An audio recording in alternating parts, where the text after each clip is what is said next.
Hey guys, welcome. Welcome. We are at 8:30. Can you hear me? Can you hear me now? Welcome everybody to the Conscious Contact Speaker Group of Alcoholics Anonymous. My name's Ron. I'm an alcoholic. How you guys all doing? Thanks for coming out and helping us celebrate our anniversary here. We are gonna kick this off because we get the best part of the whole thing. Help us eat a lot of food. And after this is over, these tables we're gonna have to put them away. So if anybody wants to volunteer, we can use that help. There's absolutely no smoking allowed anywhere on the church property. CDs are available from the workshop today and of the speaker for tonight, Chris. See Nicolette back at the table back there, or Corinne over here, and they will help you with that. I'm going to bring up Luli, who's going to get this started. Start reading. There you go. Thank you. Hi everybody, I'm Luli. I'm an alcoholic. And again, welcome to the Conscious Contact Speaker Group of Alcoholics Anonymous. This is a 1-hour speaker meeting that meets here every Saturday evening at St. Paul's Lutheran Church at 301 North Main Street at 8:30 p.m. The purpose of the group is to provide a consistent message of hope and recovery through God reliance and service to others through the practice and teaching of the 12 steps. We record all speakers so that others may benefit from their message of recovery. If you wish not to be recorded, just simply ask. This is an open meeting of Alcoholics Anonymous. The group would like to welcome everyone, especially newcomers. Is there anyone here for the first time or from out of town that would like to introduce themselves with their first name? Yes. Hi, Mike. Welcome. Yes. Hi, Allison. Welcome. Hey, Chris. Welcome. Anybody else? Yes. Hi, Megan. Welcome. Somebody else? No? Okay. The Conscious Contact Speaker Group encourages sponsorship. So if anyone would, with a working knowledge of the 12 steps and is willing to sponsor, please raise your hand. Great. So everyone who doesn't have a sponsor, please contact one of the people that have raised their hands.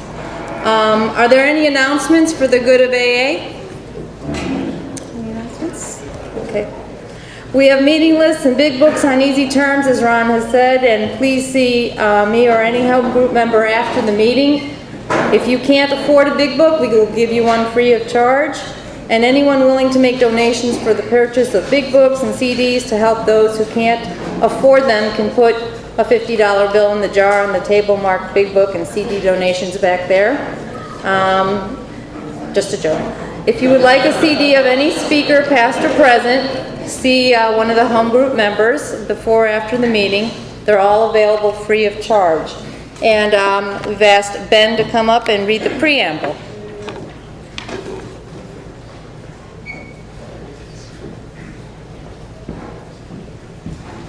Hey, I'm Ben. I'm an alcoholic. Alcoholics Anonymous is a fellowship of men and women who share their experience, strength, and hope with each other that they may solve their common problem and help others to recover from alcoholism. The only requirement for membership is a desire to stop drinking. There are no dues or fees for AA membership. We are self-supporting through our own contributions. AA is not allied with any sect, denomination, politics, organization, or institution. It does not wish to engage in any controversy neither endorses nor opposes any causes. Our primary purpose is to stay sober and help alcoholics achieve sobriety. I have come up and read the AA 12 Steps of Recovery. I've asked Sherry to come up and read the 12 steps. Thanks, man.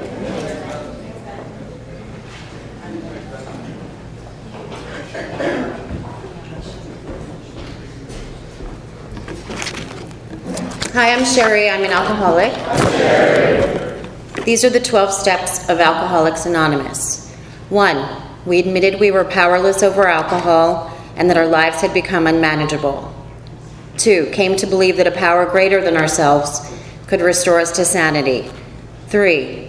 Made a decision to turn our will and our lives over to the care of God as we understood Him. 4. Made a searching and fearless moral inventory of ourselves. 5. Admitted to God, to ourselves, and to another human being the exact nature of our wrongs. 6. We're entirely ready to have God remove all these defects of character.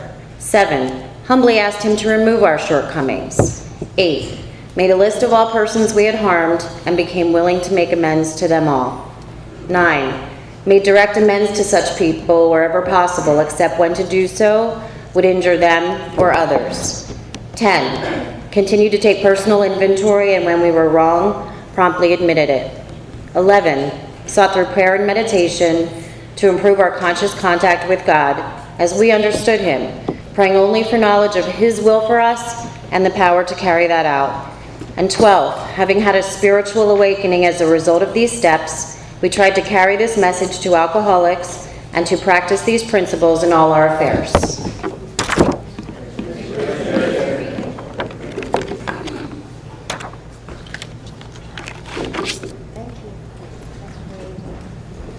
Okay, we do have a 7th tradition. Every AA group ought to be fully self-supporting, declining outside contributions.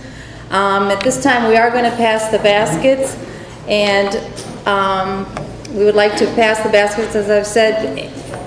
Please realize that we do have expenses for coffee, cream, donuts. All of the food for tonight has been provided for, and there are also a lot of other expenses, including big books and CDs and so forth.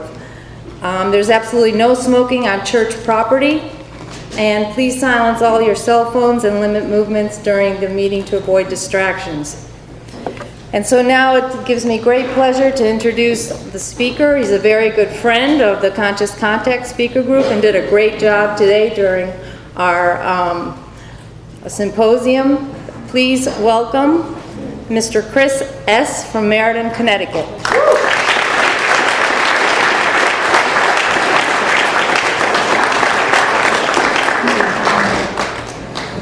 Good evening, everybody. My name is Chris, and I am an alcoholic. It's really good to be here tonight. This group, in a very few years, has become an enormous pocket of enthusiasm in the area. I hear about this meeting in Connecticut. When I was in Colorado, I heard about it. You're certainly on the map with the things that's going on here. Enthusiasm for recovery is a very, very important thing, and sometimes at meetings like this, that kind of engenders a little bit of extra enthusiasm. You get speakers and food and it's a whole lot of fun, and I'm glad to be here. I am an alcoholic. I understand today what an alcoholic is. For the longest time, I didn't. I was probably in AA for months before I was able to figure it out. I had so much wrong, but I am an alcoholic. I understand that I have a spiritual illness, and I need to be about the business of doing the things I need to do to participate in the maintenance of my spiritual condition. I believe different things today. I used to think that alcoholism was people that drank too much, and today I believe that alcoholism is having to drink too much. That was my experience. There was something desperately wrong inside of me from a very, very young age. I didn't feel right, and I had problems.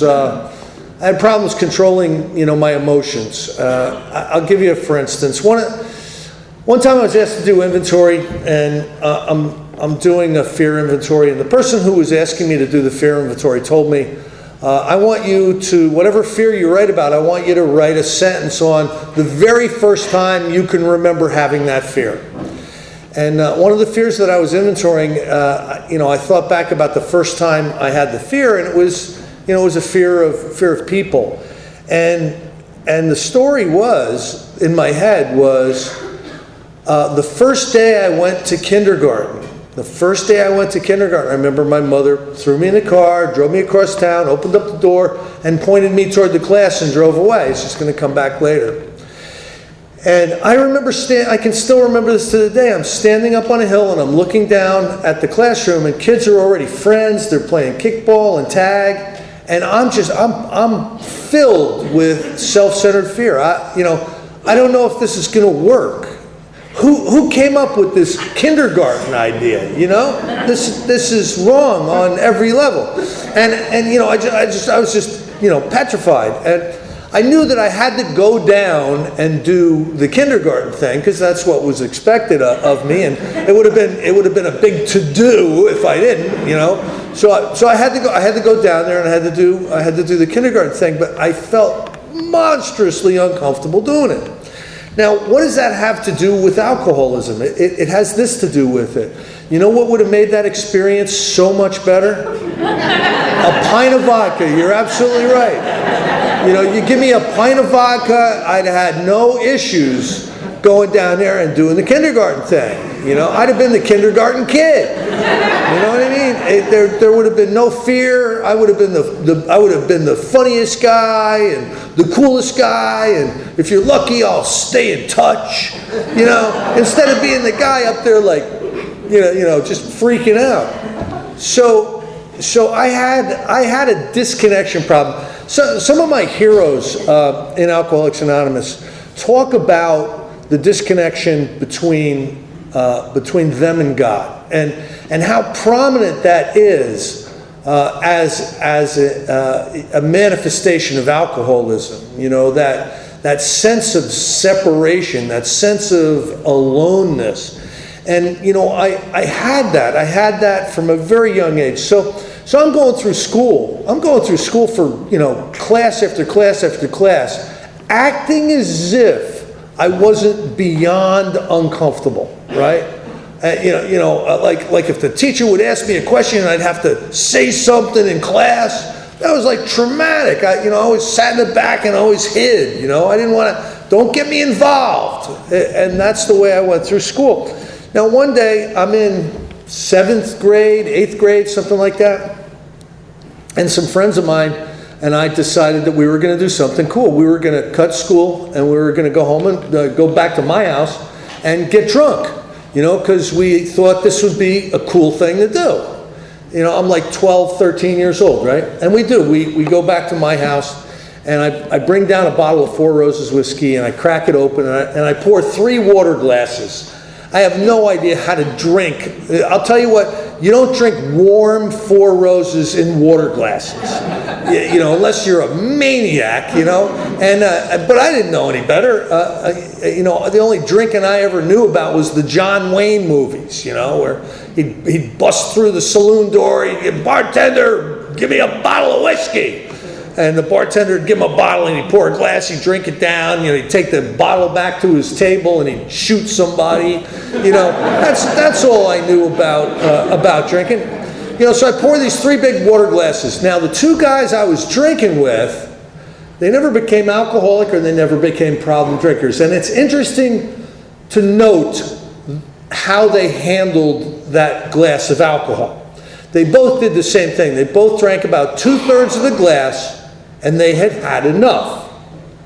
You ever drink with people that have enough on you? You know what I mean? That's about the most annoying thing in the world.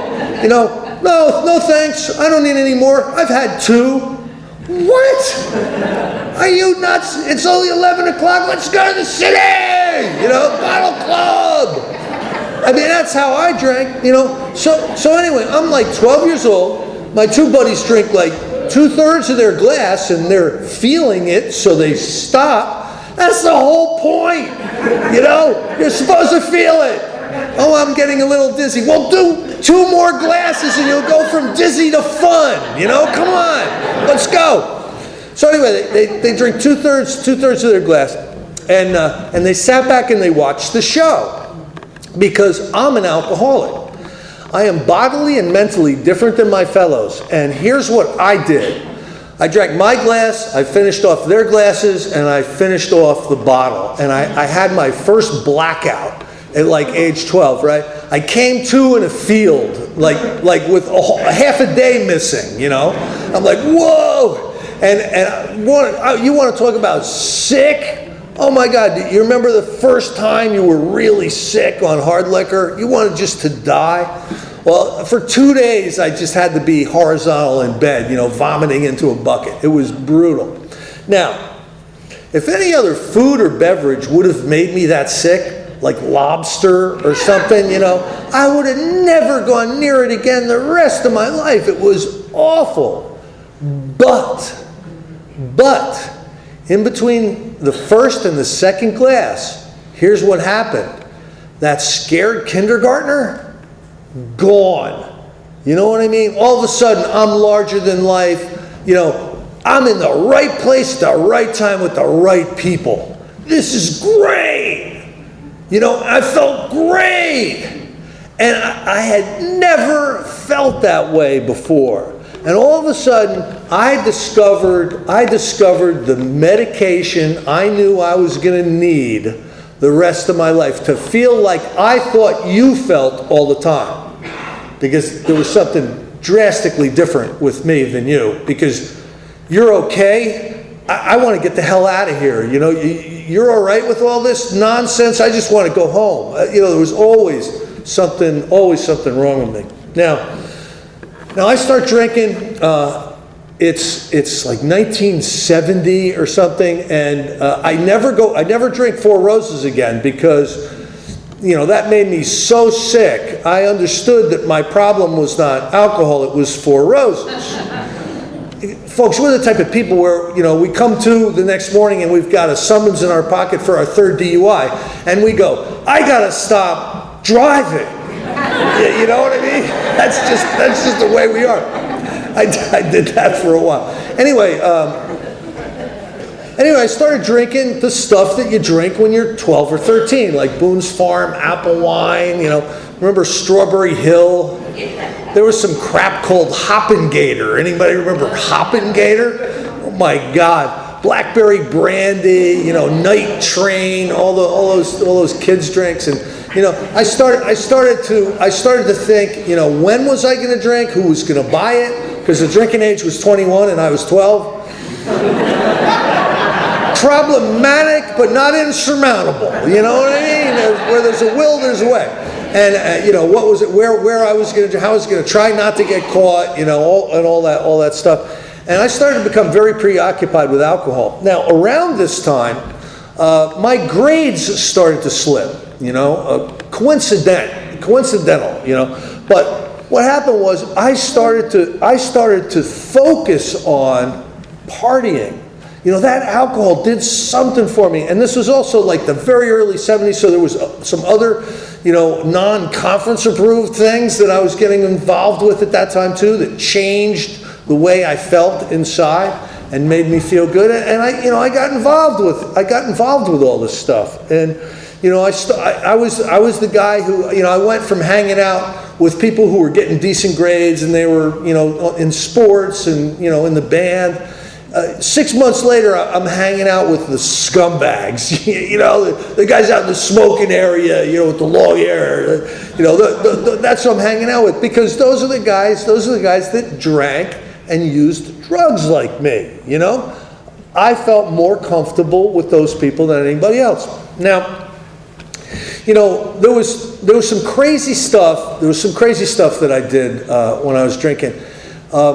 You know, I had a lot of problems with cars, and I was forever, because I got so drunk, I was forever getting in a lot of trouble. Now one of the I'll tell you a couple of the times where I did something very stupid while I was drinking. I lived about 40 minutes outside of Manhattan.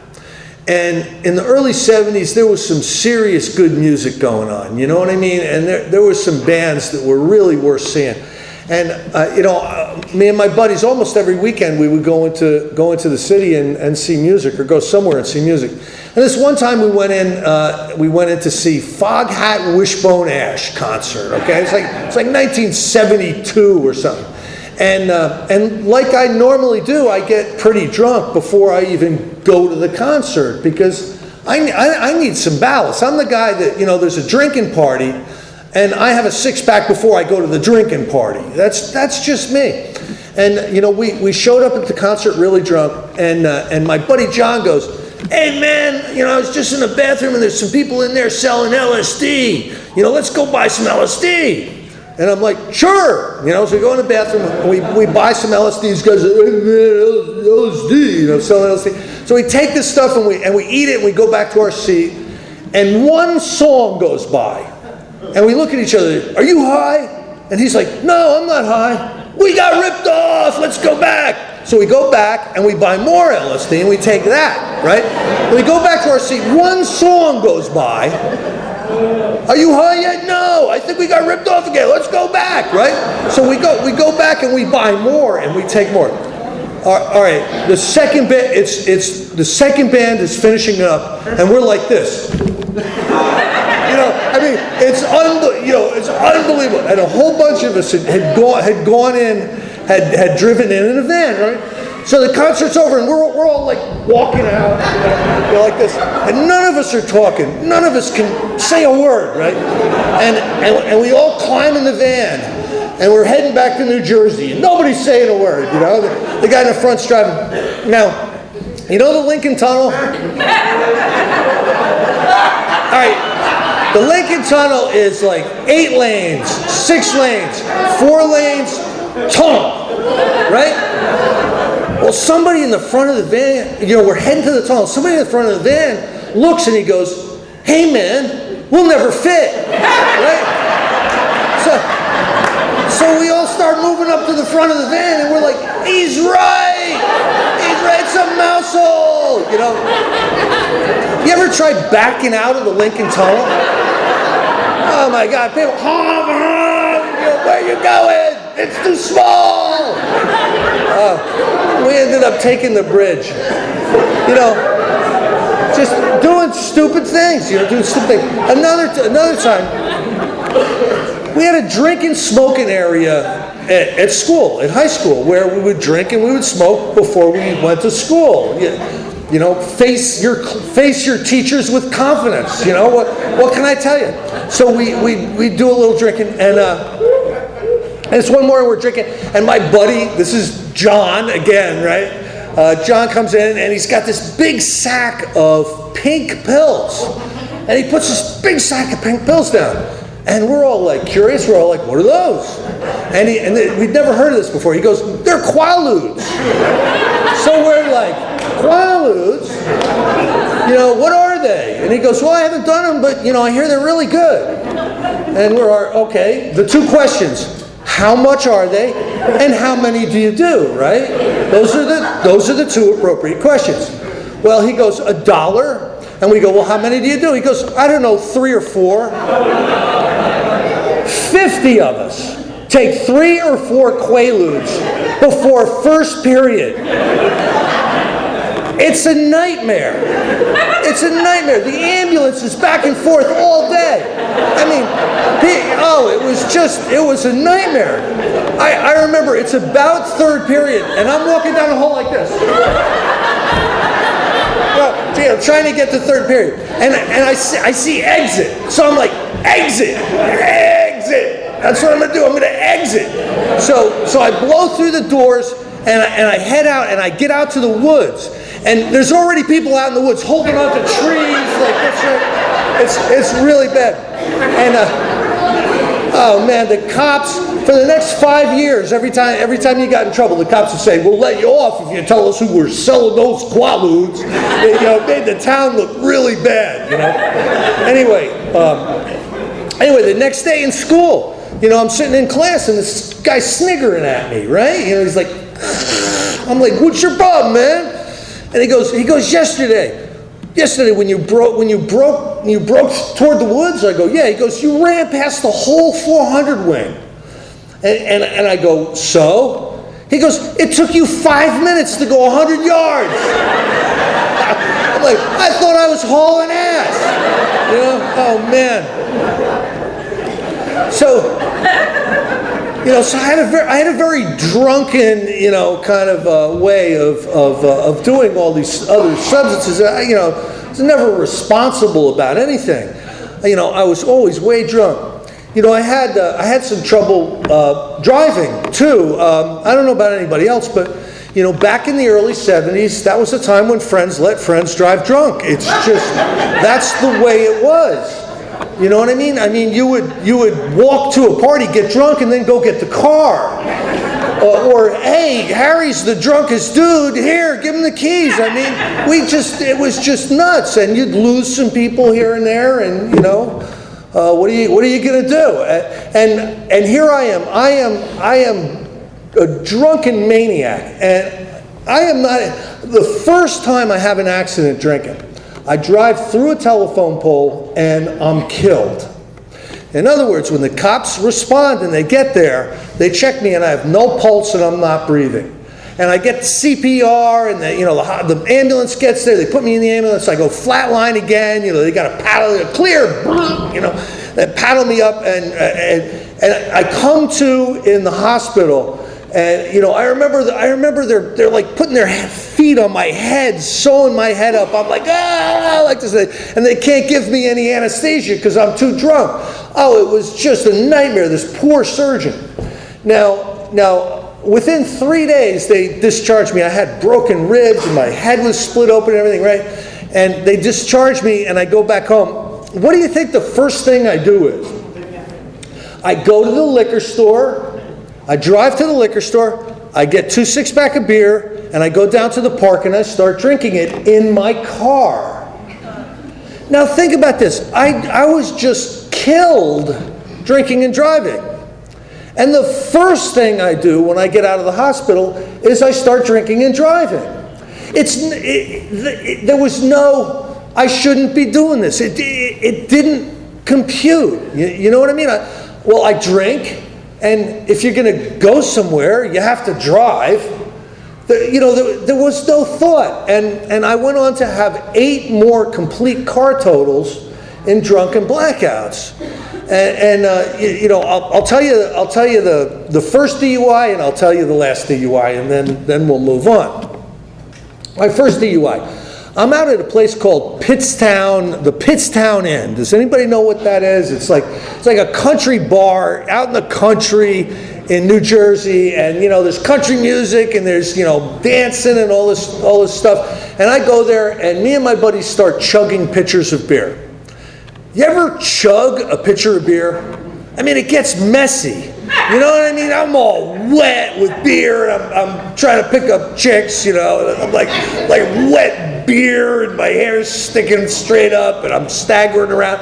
I get so drunk. Now, I actually knew I was going to get really drunk that night, and I arranged for somebody to drive my car home, and that fell through because I tried to fight him or something. Anyway, I end up in my car, and I make it about 1.5 miles out of this bar. And I hit some black ice. I'm in a 1968 Toyota Corolla. I hit some black ice. The car spins around, hits a bridge abutment going backwards about 40 miles an hour or so, right? I literally get thrown out the back window of the car. I kind of shake myself too, and I'm looking up at the stars. My legs are still in the back seat of the car, and I'm laying on the trunk like this. And I'm like, uh-oh, this isn't good. And now, what do you do when something like that happens? What do you think? If you're anything like me, you want to go home. So I get back. The car's still running. It's a Toyota. It's still running. Now, it's got 3 flat tires. There's not a window left in it. It's the dead of winter. The drive shaft is slapping the frame, and the headlights are pointing like this. And I start driving. The thing's going whack-a-da-book-a-da-bam, whack-a-da-book-a-da-bam. And I drive by a cop taking radar. He's got the radar gun. And, he's like, he doesn't even pull me over. He walks me over. He does. And he reaches through the window and he starts shaking me. Where'd you have that accident? Where'd you have that accident? And I'm like, what accident, officer? There's like glass coming out of my hair. And out of the car. And so I'm out of the car. That's like DUI number 1. Now fast forward, 10 years. I'm at a friend of mine's house. He's back from college, and we haven't seen each other in a while. So we go over there, and he'd drink rum, and I'd drink bourbon, and it was just, it was a partnership made in heaven. I remember I was supposed to stay at his house, because I knew I was going to get really drunk, but I yelled at his parents or something, something like that, and I had to go. and it was about 9-mile drive. Now I'm almost to my house. I'm almost home, and supposedly I crossed the double yellow. You know how cops are, right? Supposedly. So the lights go on, and there's a knock, I pull over, there's a knock on the window, roll down your window. Roll down the window, I'm like, what do you want, officer? And he goes, license, registration, and insurance card. So, okay, I give him my license, and it's my mother's car because I wrecked all mine. And so I got to go into the glove compartment and find the registration and the insurance card. So I'm looking in there, and there's all kinds of crap in there. There's maps, and there's combs, and there's tissue paper, and there's brochures from the Luray Caverns, and there's all this stuff in there, right? And it's a kind of a to-do trying to find I'm fumbling, I don't know where, here. And I just hand him the entire contents of the glove compartment, right? Everything, you do it, And he's like, out of the car. Yeah, you know how they are. And so do you remember hazy recollections? Do you know what hazy recollections are? Where you remember bits and pieces, but you're not really clear on the whole continuum. You just know a little. I remember when I was getting the sobriety test. I remember I nailed the ABCs. I remember that part. I nailed them. I know I did, right? So I come to the next day with a summons in my pocket for DUI, and I'm going to hire a lawyer, and we're going to fight this travesty of justice.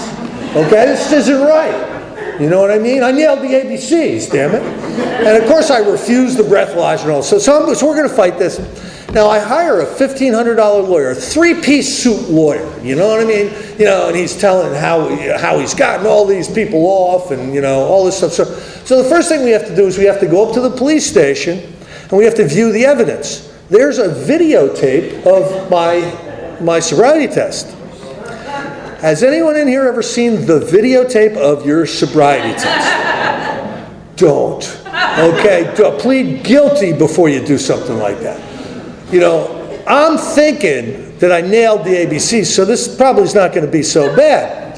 So what happens is the cop walks into the room with the VHS tape, and I kind of knew right away this is not going to be good because he did it like this. And he hands it to my lawyer. Sure enough, the lawyer plugs it into the tape player, pushes play, and I'm like, oh, I'm like horrified. I am hammered. Oh, it's embarrassing. They're making me walk the line, and I'm hanging onto a cop. They're like, Mr. Shorter, please let go of the police officer while you're walking the line. I mean, it's terrible. And we finally get to the ABCs, and I'm perking up, and I nailed the ABCs all right. I nailed them like this. Hey, can I have a cigarette? See? Oh, it was terrible. I'm terrible. And the $1,500 lawyer's like writing, he's taking notes and he's acting really professional. Now, what happened was, the cop goes, all right, we're done with the sobriety test, Mr. Schroeder. We're going to turn the camera off in a minute, but we want to give you an opportunity to say anything if you have anything to say. And I'm like, uh-oh. Sure enough, I look over at the camera and I go, like this, right? I'm like, oh! The lawyer loses it. He starts howling with laughter. He's like, oh! I've never seen anything so stupid in my life. Oh, all my years, I've never seen anything so dumb. If we had any chance at all, you just blew it. Oh my God, it was terrible. I'm like, I guess we're gonna play, So that's my experience with. That's my experience, And listen, you would think that somebody like me would learn. I'm getting my license back 4 years later. 4 years later from this exact DUI. And I have to go to Motor Vehicle Bureau. All right? I have an 8 o'clock appointment, and finally I get all the paperwork. It takes me months to do it for real because I'm trying to cheat. and I'm trying to forge, and they're catching me every time. I have to do everything they ask. I have to pay every fine. I have to have every piece of paper. And finally, I have all this stuff, so I can go and I can get my driver's license back in Wayne Motor Vehicle. Now, I don't do real well with fluorescent lights or waiting in line or authority or like a lot of police. So I think, I'll just take a little nip. I'll have a little nip, right, before I go.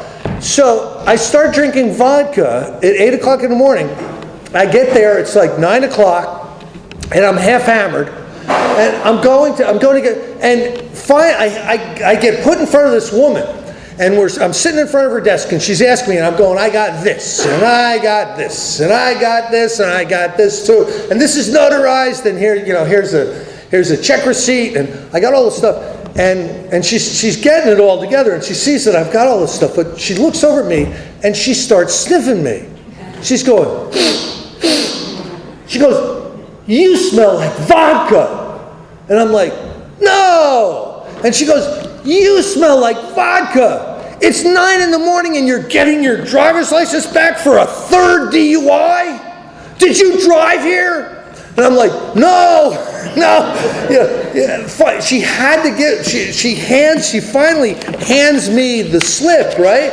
And I grab it, but she won't let go. And it's like, because this is what I need to go downstairs to get my license. And she won't let it go. We're like tugging, like finally I get it. And I go downstairs and I get my license back. And I circle around the building and through the woods and double back and get in my car because I figure they're going to. Now, is this insane? Now, think about this. I'm not really a dumb guy, but where does it register on the stupid meter to go and get your driver's license back for a third DUI drunk? Where does that register on the stupid meter? And I was doing stuff like this. It was just unbelievable. It was totally unbelievable. Now, finally alcoholism starts to get my attention. It's the late 80s, and every single night I'm drinking a quart of something.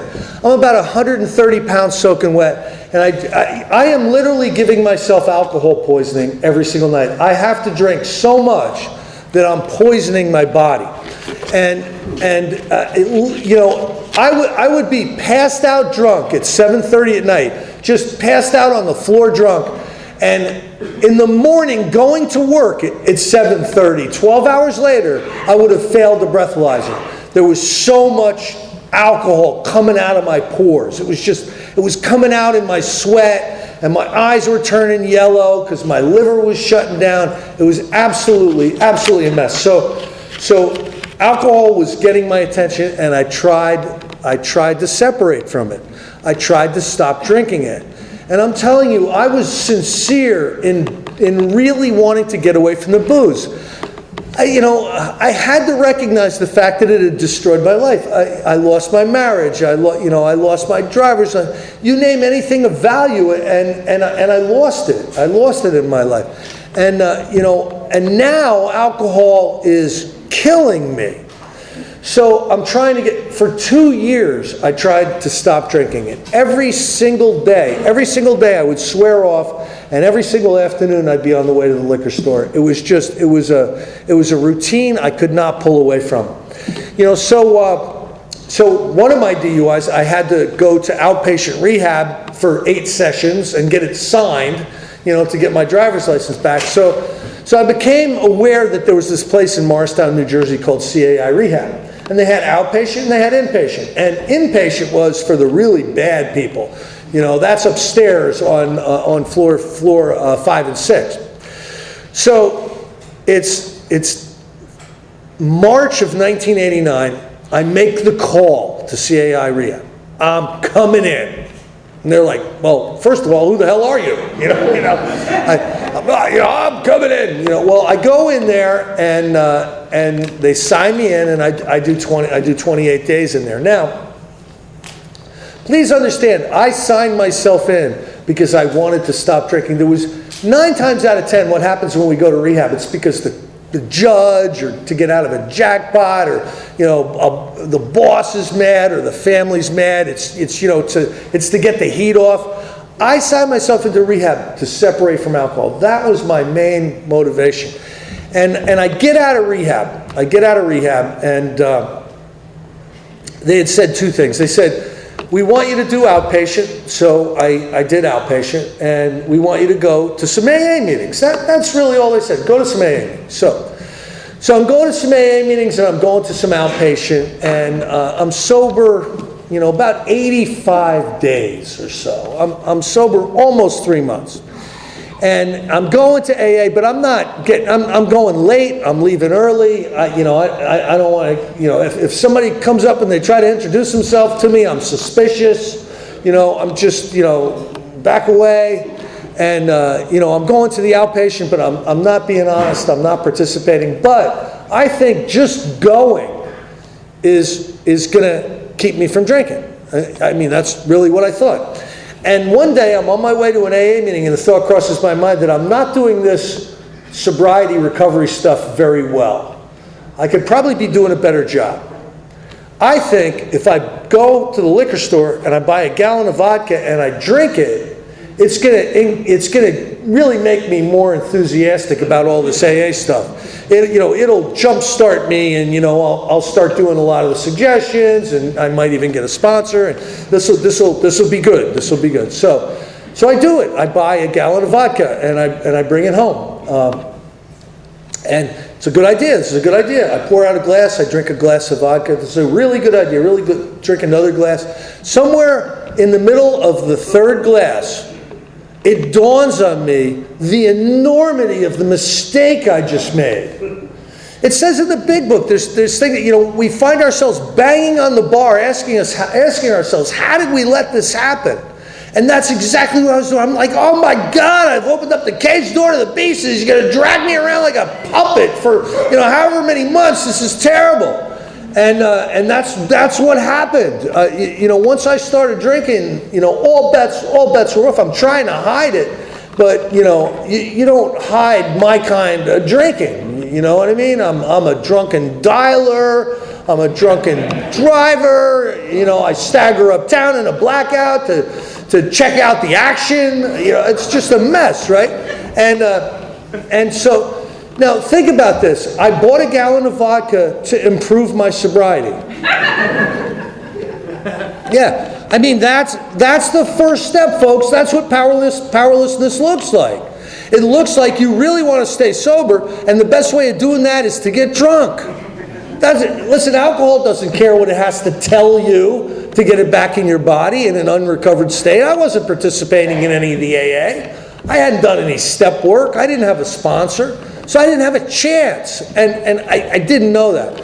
So I go back out on this horrific relapse for another 7-8 months, just decadent and lonely and pathetic and ill all the time, just no quality at all to my life. And finally what happens is it's Christmas, and I'm at my mother's house.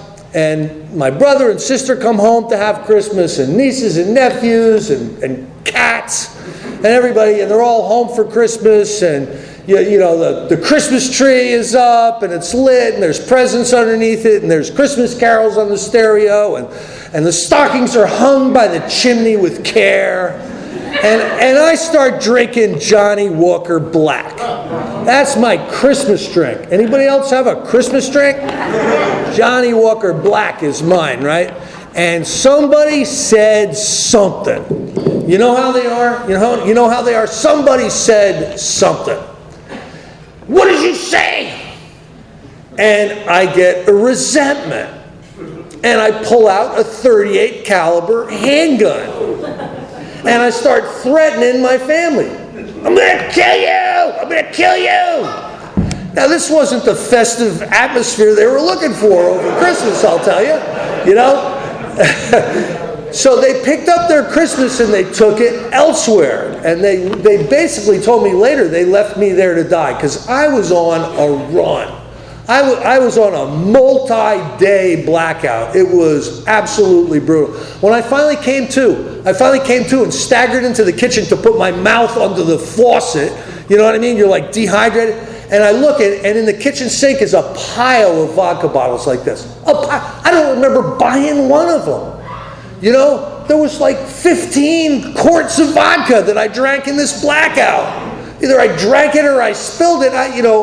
Who knows? But it was like I was in a blackout for like 4 days. Now, I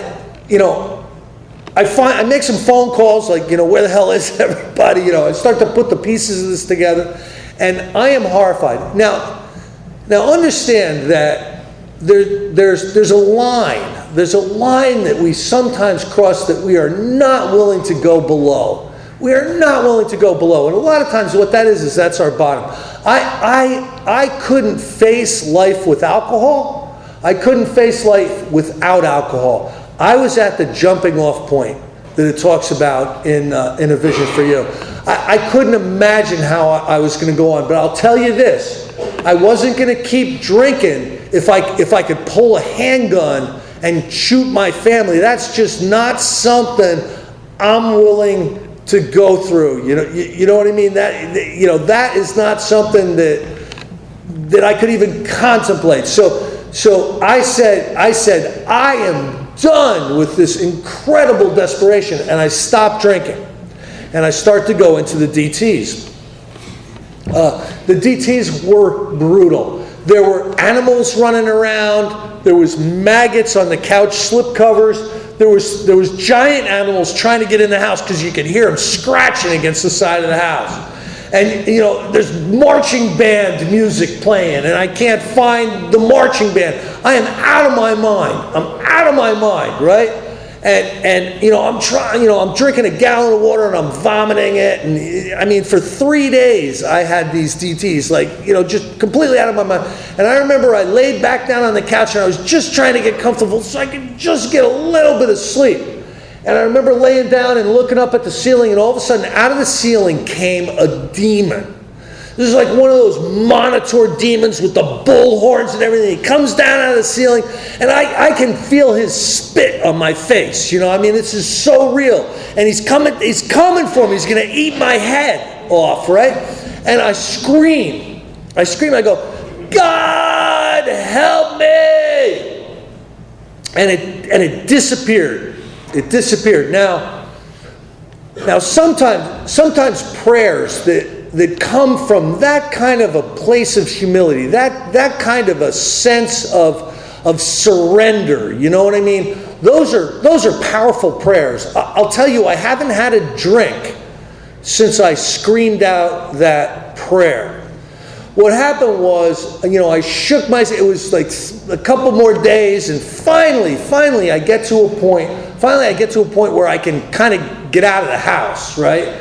And I've been watching. I had a VHS copy of My Name Is Bill W.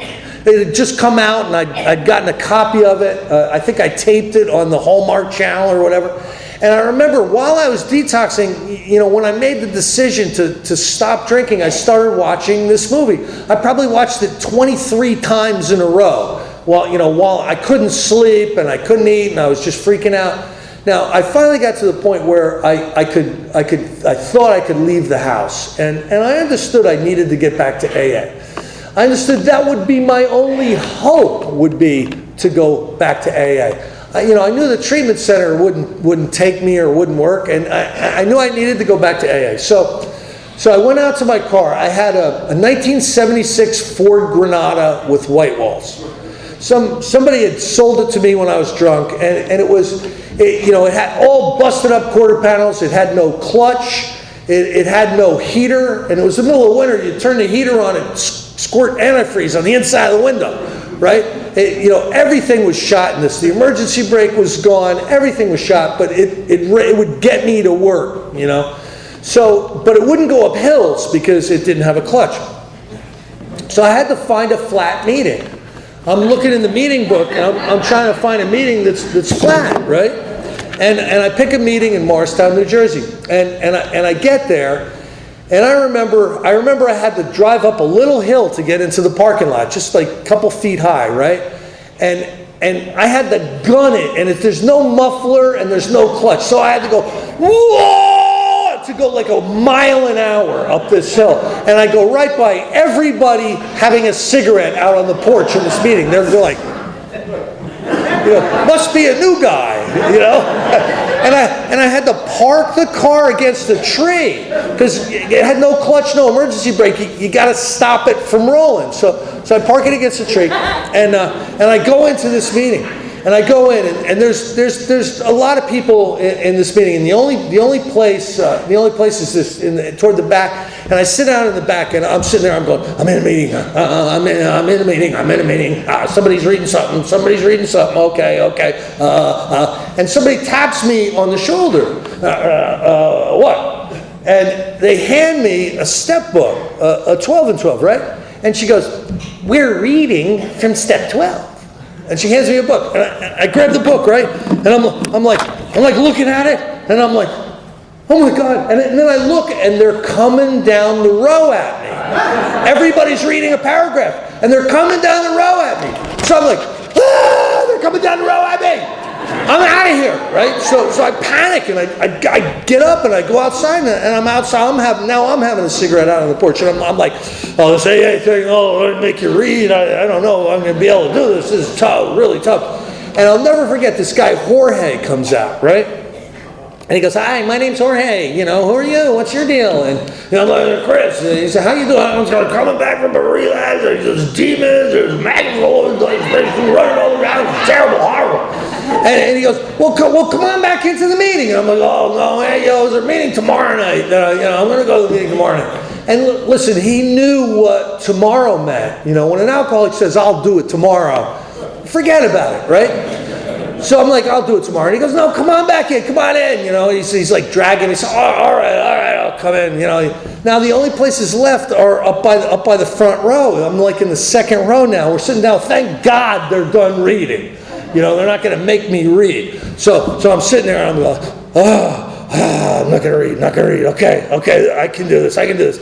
He taps me on the shoulder and he goes, raise your hand and tell everybody you're coming back. I'm like, what? He goes, raise your hand and tell everybody you're coming back. And I'm like, coming back? There's a meeting tomorrow night, and everybody raises their hand because everybody's coming back. I'll do it tomorrow. And he's like, he's starting to get loud now. Raise your hand. And I'm like, oh my God, people are starting to look at me now, And they start to look at you, they'll be thinking at you next. I don't want anybody thinking at me. So I've never seen this done before. I've never seen it done after. But there's a woman sharing about the 12 step, and share, right? And I just go, I just raise my hand right in the middle of her sharing. And the person who's leading the meeting is like, what? So they don't know what to do. So they shut the woman up. They're like quieting her down, and then they call on me. And I say, so relapses or demons or it's crazy. I'm out of my hand does it all. Thank you. And it's deathly quiet. Right? And about 5 seconds later, everybody starts going, yeah!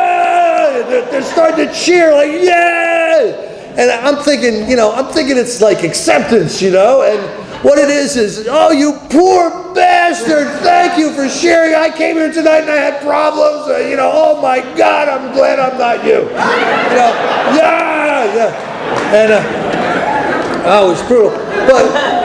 But that really, what that was I had that self-centered fear. I had that scared kindergartner. I didn't think I was going to be able to do this AA stuff. Sometimes it's really, really hard for us to walk down the steps into that basement and do this AA stuff. And this guy making me raise my hand and making me tell everybody that I'm coming back knocked a chunk of wall down that was in between me and being able to recover.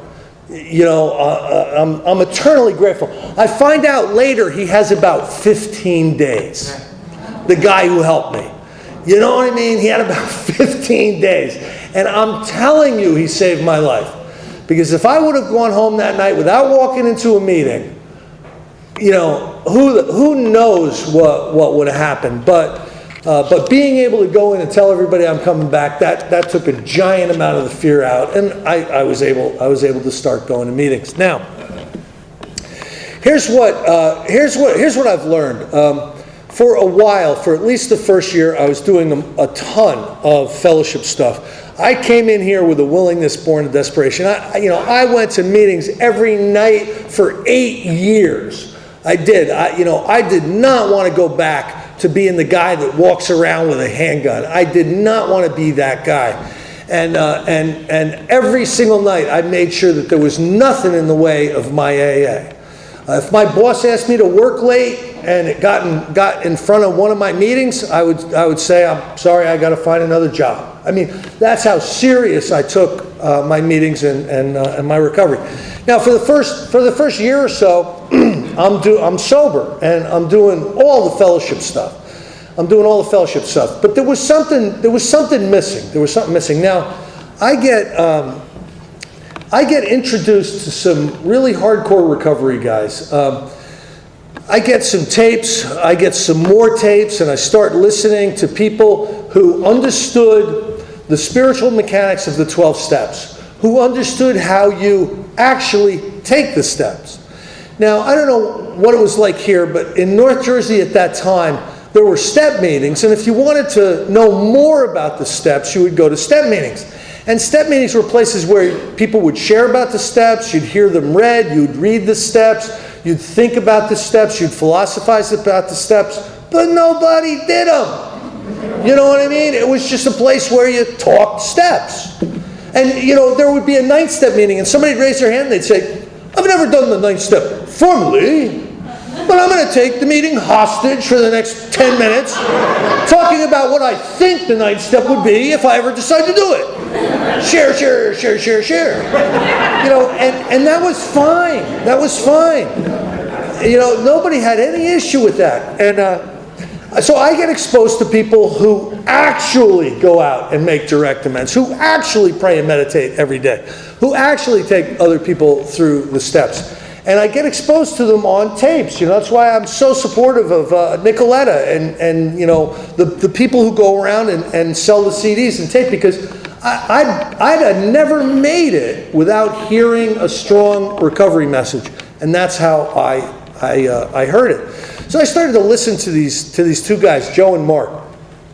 And they became incredibly influential in my life. They had a beautiful vision and beautiful instructions for moving you through the 12 steps. And they were very specific.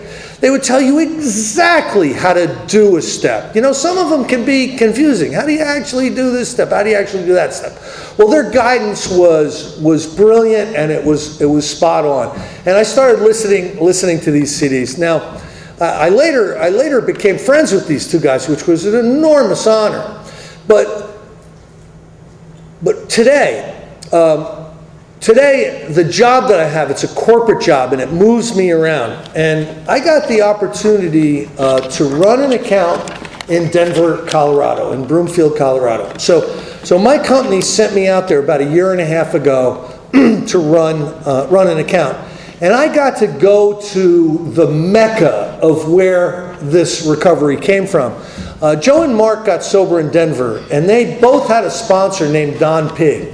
And Don P came out of this group, the Denver Young People's Group. And this particular group was awesomely influential. You know, the reverberations of what happened in this group in the 70s, 80s, and 90s, you know, we're still feeling today. A lot of the stuff that you hear from people that are talking about recovery comes from, you know, it's been passed down basically by a lot of the people who were part of the Denver Young People's Group. So I got to go out there and I got to meet some of the heroes, some of the people that are still alive that made such a difference in the 70s and 80s in this group. And that was really interesting. Now today I'm in a different piece of business. They moved me from Colorado to Connecticut. But you know what I do today is I'm a facility manager, and I work in I work with the pharmaceutical industry.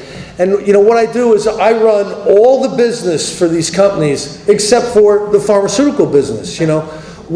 We take on, my company takes on all the responsibilities that are non-pharmaceutical. So the grounds, the engineering, the HVAC, the custodial, all the contracting, all the projects, we run that stuff and report back to them on it, but they can be about their business and doing what they do best. And it's called the integrated facility model. And I'm a facility manager. So I've been in different places. Now a lesson I learned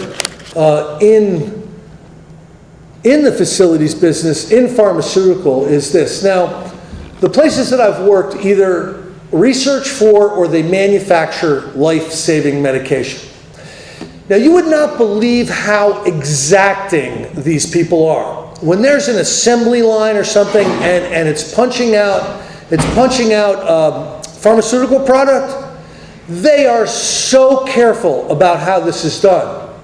Now, how I learned this was, I learned it in 3 jobs ago. And what happened in this job is that on an assembly line, there was a giant hopper. And there was a cover for the hopper. And all the tablets would go in the hopper, and then they would be put into the bottles. And the bottles would be closed on the assembly line. Well, the top to this hopper flopped off, landed on the ground, and broke, okay? So they find out to get an exact copy of the top for this hopper, it's 8 weeks out. It's going to take 8 weeks. They're going to shut the assembly line down for 8 weeks. One of the mechanics goes, "Don't worry about it, I can make one." So he goes back, he gets some plexiglass, he glues it all up, he brings it back, he puts it on the top, it works great.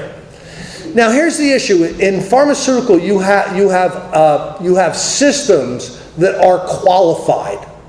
They're qualified with their engineering. Every detail is specific. If you change a part and it's not an exact replica, you have to do change control, and they have to assess if whether or not that part that you change can impact the quality of the pharmaceutical product. And there's teams of people. There's the QA department, and there's quality control, and there's all these people that go around, and their whole job is to make sure that you're following the standard operating procedures, and all the equipment is exactly qualified, and there's no deviation, because a deviation in the process in life-saving medication could kill a lot of people if it goes wrong. So there's checklists, and it's unbelievably complicated, okay? Now one day, the quality people are walking through and they're doing their checklist. They look up and they go, "That's funny, the top of that hopper doesn't look right." And so everything stops, the assembly line stops, and they do an investigation. They start writing up CAPAs, and everybody's involved, and all the questions are asked, and they find out what happened, that Wally made a top. And now all of that pharmaceutical product is on hold. It's at risk, because they now have to do a study to prove that the bootleg hopper top couldn't have impacted the quality of the medication. Or they have to throw all the medication away if they can't prove that, right? Now, why am I telling this story? In Alcoholics Anonymous, we have a life-saving process. It's called the 12 steps. However, we don't have quality control people. We don't have people going around with checklists going, "How exactly did you do your 4-column inventory?" There's nothing like that. There's nobody walking around making sure the quality of your sponsorship is good, or the quality of your taking the steps is good. There's none of that. There's none of that. But what there's a standard operating procedure.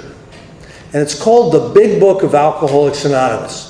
And if we go back to this book, and if we follow the instructions in this book, one of the wonderful promises is, rarely have we seen a person fail who has thoroughly followed our path. That's as true today as it was in 1939 when they wrote it. I have seen the truth of that. The people who follow the instructions in the book Alcoholics Anonymous, they stay sober. And they become great AA members, and they work with other people. So if I can leave you with one thing here tonight, it's this. pay attention to the instructions in the book, Alcoholics Anonymous. There's not been anything more valuable to my recovery than following those spiritual exercises.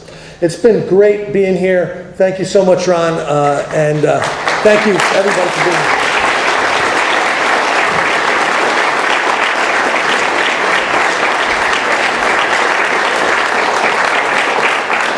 I'd like to thank Chris one more time for coming out, doing the workshop, and coming all the way from Connecticut. It's customary to thank the speaker. We kind of form a line and we thank the speaker for coming out. He's an amazing guy and he has a lot of great energy to spread with us, and we love that. Thanks for coming out and spending our anniversary with us. We'll see you next week. We got, I think it's Johnny from Virginia coming up. We try to make this a party every Saturday night. We have a sister group, a big book study on Thursday night at Salem. Come see us if you like. We got a nice way of closing. We'll close with the Lord's Prayer. We need some help if you want to stay after. There's a meeting after the meeting. Thank you.